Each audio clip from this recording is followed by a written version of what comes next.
மாண்புமிகு திராவிட கழக நிறுவனர் கேப்டன் புரட்சிக் கலைஞர் அவர்கள் வடசென்னை பாராளுமன்ற தொகுதி வேட்பாளராக என்னை அறிமுகம் செய்துள்ளார்கள்.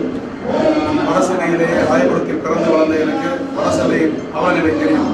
நிச்சயமாக தமிழ்நாட்டிலேயே வஞ்சிக்கப்பட்ட வடசென்னை என்று கூறுவதுதான் உண்மை. அந்த அளவுக்கு சென்னையிலேயே வடசென்னை வஞ்சிக்கப்பட்டுள்ளது என்பதை நாம் அனைவரும் அறிந்தது. இந்த வடசென்னை பாராளுமன்ற தொகுதியின் வேட்பாளராக அறிமுகப்படுத்தியிருக்கிறார்கள்.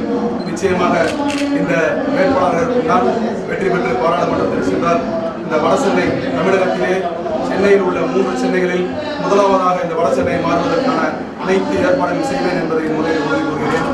நமது திருவள்ளூர் நகரத்திலே பாட்டாளி கட்சி வலிமையாக உள்ளது என்பதை இந்த நேரத்தில் நாம் கண்டிப்பாக நிரூபிக்க வேண்டிய கட்டாயத்தில் இருக்கிறோம்.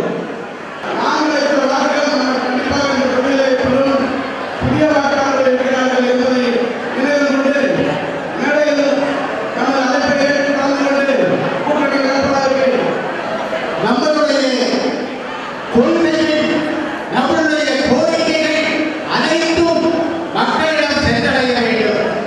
மரியாதைக்குரிய புரட்சிக் கலைஞர் கேப்டன் அவர்கள் தமிழகத்தில் 8 திசைகளிலும் சிட்டுக்குருவியாக பறந்து தேர்தல் பணியாற்றிக் கொண்டிருக்கிறார்கள்.